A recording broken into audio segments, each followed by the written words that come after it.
News కు స్వాగతం. ముందుగా హెడ్లైన్స్. కేజ్రీవాల్ బదులుగా అదిషి జెండా ఎగరవేయలేరు, జీఏడీ స్పష్టత.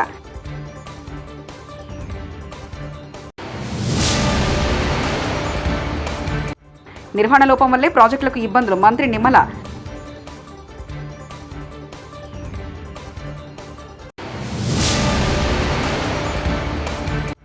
తెలంగాణ డైరీలను ఖతం చేసే కుట్ర జరుగుతుంది, శ్రీనివాస్ గౌడ్.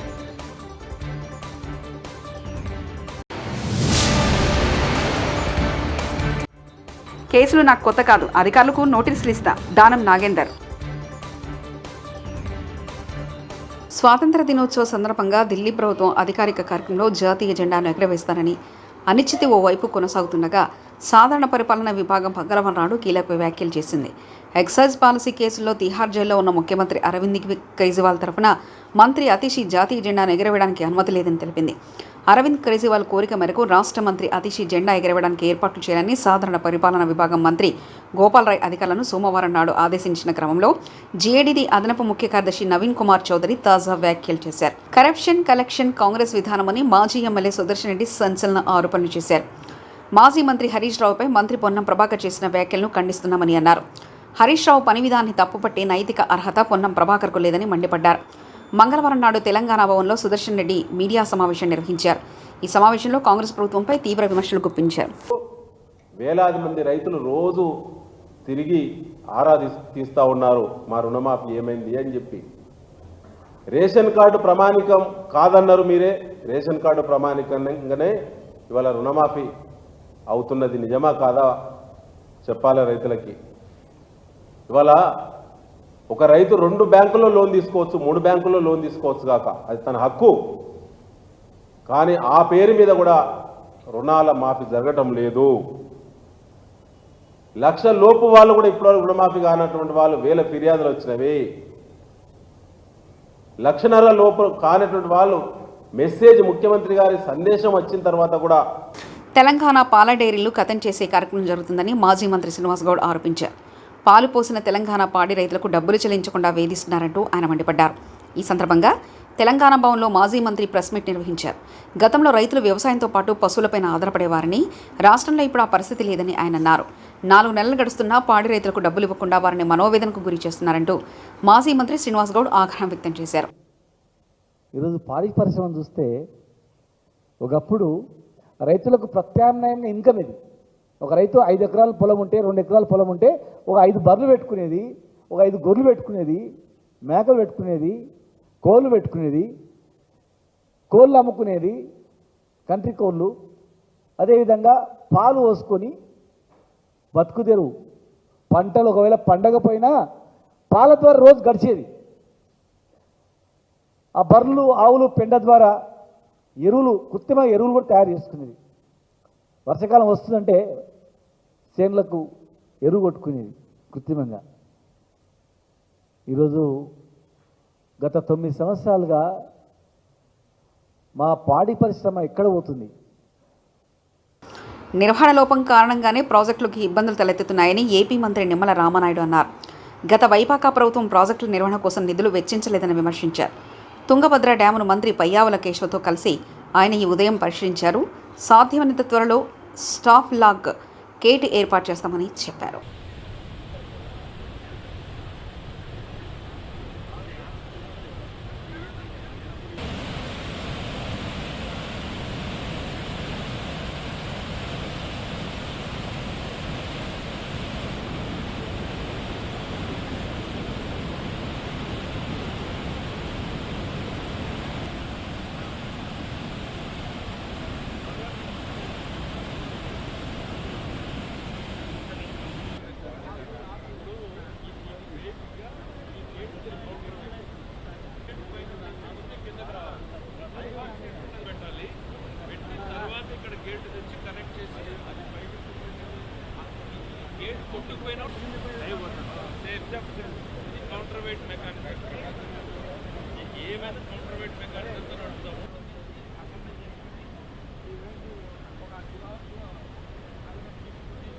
ఈ యొక్క 19వ గేట్ ఏదైతే కొట్టుకుపోయినటువంటి పరిస్థితుల్లో మరి ఇది పురాతనమైనటువంటి అంటే దగ్గర దగ్గర 70 సంవత్సరాల ప్రాజెక్టు కావడం వల్ల ఏదైతే ఆ గేటుకి సంబంధించి 45 సంవత్సరాలే దాని లైఫ్, బట్ ఇది 70 ఇయర్స్ అవడం వల్ల మరి ఆ ప్రాబ్లం వచ్చింది అనేది ప్రాథమికంగా కొంత చెప్తున్నటువంటి పరిస్థితి. ఏదైతే ఆ గేట్ స్థానంలో కూడా మరి పర్టికులర్గా స్టాప్ లాక్ గేట్ ఏదైతే ఉందో మరి అవి ఈ ప్రాజెక్టుకి లేకపోవడం వల్ల తాత్కాలికంగా మరమ్మతులు చేసుకోవడానికి కానీ తాత్కాలిక నీటి నిలుపుదల చేసుకునే అవకాశం లేనిటువంటి స్థితిలో ఏదైతే చంద్రబాబు నాయుడు గారు కూడా స్పందించి కన్నమ నాయుడు గారు ఎవరైతే ఈ యొక్క గేట్ల అమరికలో నిర్మాణంలో అత్యంత కీలకంగా ఉన్నటువంటి వ్యక్తిని ఆయన హైదరాబాద్లో ఉంటే మరి ఆయన కంటికి చికిత్స చేయించుకున్నా కూడా మరి స్పెషల్ ఫ్లైట్ కూడా అరేంజ్ చేసుకుని ఈయన ఇక్కడ పంపించి అంటే మా పోలవరం ప్రాజెక్ట్ గేట్ల అమరికలో కూడా ఆయనకి బాగా సమర్థత ఉన్నటువంటి వ్యక్తి. ఆయన యొక్క సారథ్యంలో ఇమ్మీడియట్లీ, ఎందుకంటే ఏదైతే గేట్ని మనం పునర్నిర్మాణం చేయాలనే ఆలోచనతో ఉన్నప్పుడు పూర్తి స్థాయిలో నీరు తగ్గిస్తే అంటే ప్రజెంట్ 104 టీఎంసీల నీరు ఉంది. మరి కొత్త గేట్ని మళ్ళీ ఆ స్టాప్ లాక్ గేట్ని మనం ఏర్పాటు చేసుకుంటే మొత్తం నీటిని తగ్గిస్తే అది 40 టీఎంసీలకి పడిపోతే దగ్గర దగ్గర 60 టీఎంసీల నీరు వృధాగా పోయేటువంటి పరిస్థితి ఉంటుంది. అట్లా కాకుండా అంత స్థాయిలో నీటిని తగ్గించకుండా మనం ఈ యొక్క స్టాప్ బ్లాక్ గేట్ని ఏర్పాటు చేసుకునేటువంటి అవకాశాలని పరిశీలించమని చెప్పేసి మేము కూడా నిపుణులు కూడా కోరడం జరుగుతోంది. ఒకసారి రివ్యూ కూడా అధికారులతో కూడా రివ్యూ చేసి దీనికి కర్ణాటక ప్రభుత్వానికి సంబంధించి కానీ సిడబ్ల్యూసీ కానీ మా హైదరాబాద్ నందగిరి హిల్స్ పార్కు ఘటనపై అధికారులకు ప్రివిలేజ్ నోటీసులు ఇస్తానని ఖైరతాబాద్ ఎమ్మెల్యే దానం నాగేంద్ర వెల్లడించారు. ప్రజా సమస్యలు పరిష్కరించడం తన బాధ్యతని, తనను అడ్డుకునే హక్కు ఏ అధికారికి లేదని వివరించారు. కేసులు తనకేమీ కొత్త కాదని, తనపై జీహెచ్ఎంసీ పెట్టిన కేసుపై భయపడేది లేదని దానం నాగేంద్ర అన్నారు. నాలా, ప్రభుత్వ స్థలాలు, పార్కులు కబ్జా ఉంటే చర్యలు చేపట్టాలే తప్ప దళితులు గుడిసెలు తొలగించడం సరికాదని వివరించారు. త్వరలోనే ఈ విషయాన్ని సీఎం రేవంత్ రెడ్డి దృష్టికి తీసుకెళ్తానని వివరించారు. వాళ్ళకి ఏం అధికారం ఉంది కాబట్టి నేను ప్రివిలేజ్ మోషన్ కూడా ఇవ్వబోతున్నా వాళ్ళ మీద. ఎందుకంటే ఇలాగా అద్దుమీరి ప్రవర్తిస్తూ ఉన్నారు. అద్దు ఎంత ఉందో అంత పని చేసుకుంటే వాళ్ళకు మంచిది, మాకు మంచిది. అధికారులు ఏదైతే డిపార్ట్మెంట్ పరంగా అది ఉంటే అక్కడ మీరు ఎవరిని ఇన్వాల్వ్ చేయలేదు, ప్రధానంగా జిహెచ్ఎంసీని ఇన్వాల్వ్ చేసేది ఉండే. ఈవీడీ ఏమంటే నీకు జీపీఏ ఇవ్వలేదు, ముఖ్యమంత్రి గారు రైట్ తీసుకొని మొత్తం హైదరాబాద్లో నీ ఇష్టం వచ్చినట్టు చేసుకోమని చెప్పలే. పార్క్ ఉంటే పార్క్ వాళ్ళని వీళ్ళు డిపార్ట్మెంట్ ఉంది, డిపార్ట్మెంట్ పిలిచి మీరు ఎందుకు ఇన్ని రోజుల నుంచి మీరు ఎందుకు తీసుకోలేదు అంటే వాళ్ళ మీద యాక్షన్ తీసుకోండి ముందుగాల. ఈ పార్క్ ల్యాండ్ ఎందుకు ఇట్లా వదిలేసిరని వాళ్ళని అడగాలి ముందుగాల. అవన్నీ ఏమి చేయలేదు. ఎవరో చెప్పిరంట, చెప్తే వాళ్ళు ఎవర్రా అని చెప్తే ఇక వాళ్ళ పేర్లు చెప్పాలంటే తర్వాత చెప్తా. తిరుమల శ్రీవారిని సినీ నటి జాన్వీ కపూర్ దర్శించుకున్నారు. మంగళవారం వీఐపీ ప్రారంభ విరామ దర్శన సమయంలో ఆమె స్వామివారి సేవలో పాల్గొన్నారు. తిరుమల తిరుపతి దేవస్థాన అధికారులు జాన్వీకి స్వాగతం పలికి దర్శన ఏర్పాట్లు చేశారు. దర్శన అనంతరం జాన్వీకి రంగనాయకుల మండపంలో పండితులు ఆశీర్వచనం చేసి స్వామివారి తీర్థప్రసాదాలు అందజేశారు.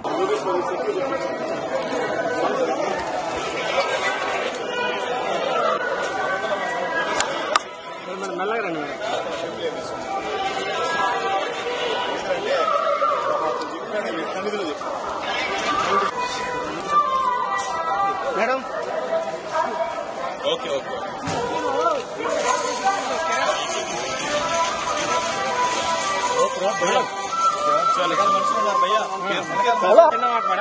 తెలుగులో చాలా రోజుల తర్వాత సినిమా తీస్తున్నారు. ఒక్క మాట అన్నా నువ్వు వాడగరా कुछ तो बात करो मैडम प्लीज. नहीं बात करेगा भैया गेट में साइड आया तो हमें फोटो लेको चलता है.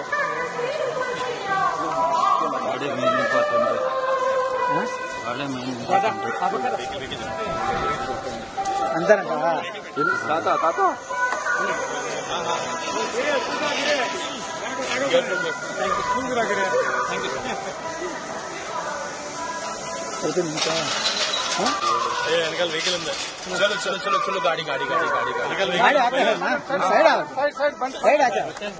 ఉమ్మడి విశాఖకు చెందిన స్థానిక సంస్థల ప్రజాప్రతినిధులతో వైఎస్ఆర్సీపీ అధ్యక్షులు వైఎస్ జగన్మోహన్ రెడ్డి గారు వరుస సమావేశాలు నిర్వహిస్తున్నారు. ఈ క్రమంలో మాడుగుల అసెంబ్లీ నియోజకవర్గ వైఎస్ఆర్సీపీ ప్రజాప్రతినిధులతో భేటీ అయ్యారు.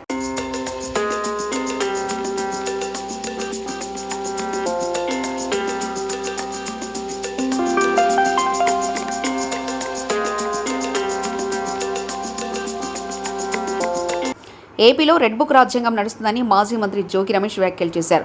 మంగళవారం మీడియాతో మాట్లాడుతూ మా అబ్బాయి ఎటువంటి తప్పు చేయలేదు, అగ్రిగోల్డ్ భూముల విషయంలో బహిరంగ చర్చకు సిద్ధం, మా కుటుంబం ప్రమేయం ఉన్నట్లు నిరూపిస్తే ఎటువంటి చర్యలకైనా సిద్ధం, మా వాడు విదేశాల్లో చదువుకొని ఇక్కడికి వచ్చారు, చంద్రబాబు రాజకీయాలకు మా వాడిని బలి చేస్తున్నారు, మీకు మీ ఇంట్లో పిల్లలు ఉన్నారని గుర్తుంచుకోండి, ఇక్కడితో అయిపోదు, మాకు కూడా సమయం వస్తుందంటూ ఆయన అన్నారు.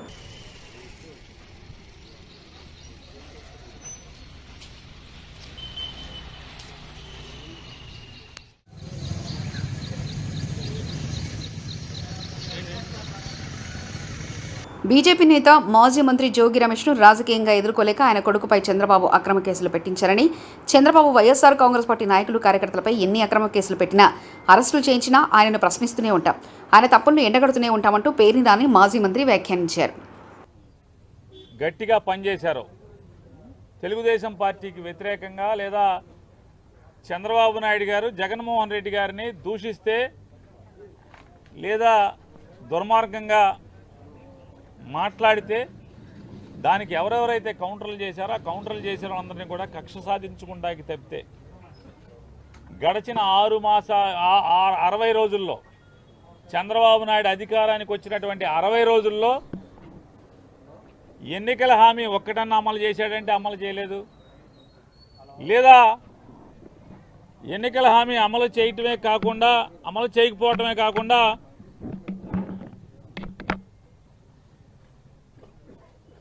ఓ మంచి కార్యక్రమం అన్న చేశారా అంటే ఈ రాష్ట్రాన్ని ఉద్ధరించేదానికి ఒక్కటి చేయకపోగా అన్నీ ఎఫ్ఐఆర్లు కడతాం, తప్పుడు కేసులు కడతాం, దొంగ కేసులు కడతాం.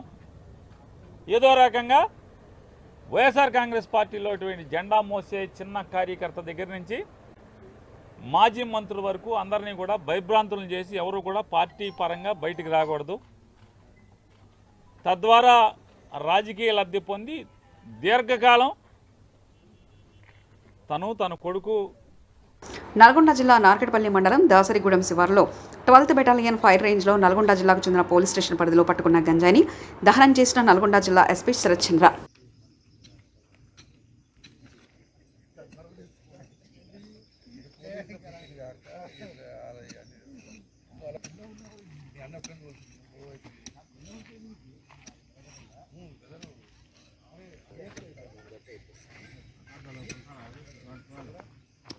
హలో,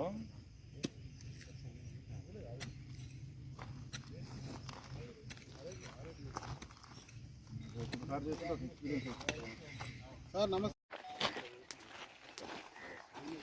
నల్గొండ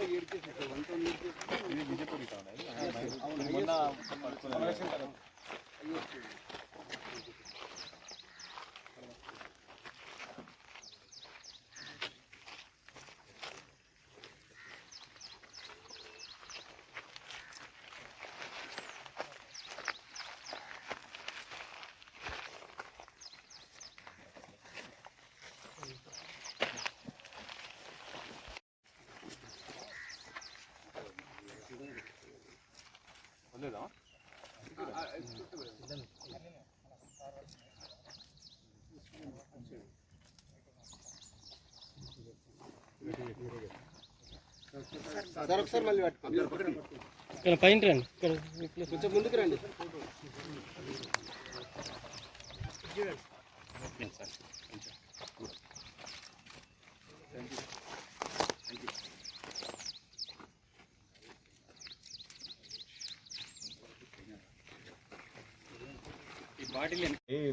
నిన్న మీటింగ్లో అయిన తర్వాత ఎక్కడ కూడా కన్జంప్షన్ మీద మనం ఎట్లా మన ప్రొడక్షన్ ట్రాన్స్పోర్ట్ మీద కాన్సన్ట్రేట్ చేస్తాం, అదేవిధంగా కన్జంప్షన్ మీద కూడా ఈసారి ఫోకస్ పెట్టడం జరుగుతుంది.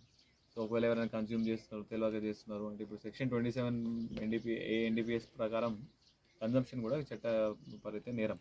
ఓకే, సో ఆ విధంగా వాళ్ళకి రీహాబిలిటేషన్ అవసరమా, లేకపోతే వాళ్ళు పెడ్లింగ్ చేసి వేరే వాళ్ళని ఖరాబ్ చేస్తుంటే వాళ్ళకి జైలు పంపడం, ఇట్లాంటివన్నీ వర్కౌట్ చేస్తున్నాం. వాస్తవానికి పరిశోధనలో ఎక్కువ చదువుకున్న వాళ్ళు మాత్రమే ఇది చేస్తున్నారు. మనం కౌన్సిలింగ్ చేయడం జరిగింది. వాళ్ళందరినీ మళ్ళీ 1 వీక్ తర్వాత టెస్ట్ చేసినాం, అందరూ నెగిటివ్ వచ్చారు, మానేసినారు. 120 మెంబర్స్ మానేసినట్టు. Very good thing sir. ఎక్కువ ఇప్పుడు నార్కపల్లి కామినేని హాస్పిటల్పై గతంలో దృష్టి ఉండేది సార్, చాలా ఎక్కువ. అలాంటివి మీరు ప్రత్యేకంగా చేస్తున్నాం అని అన్ని ఒకటే హాస్పిటల్ అని కాకుండా అన్ని కాలేజెస్ అన్నిటి మీద దృష్టి పెడుతున్నాం ఉంటుంది సార్. ఈ రోజు ఎంత బంధించి కేజ్రీవాల్ బదులుగా అదీషి జెండా ఎగరవేలేరు, జీఏడీ స్పష్టత.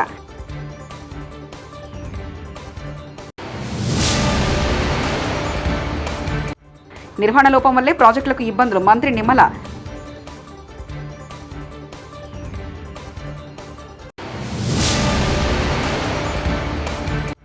తెలంగాణ డైరీలను ఖతం చేసే కుట్ర జరుగుతుంది. శ్రీనివాస్ గౌడ్.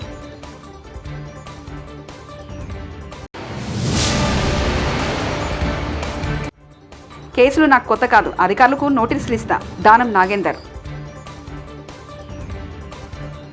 ఇవి బులెటిన్ విశేషాలు.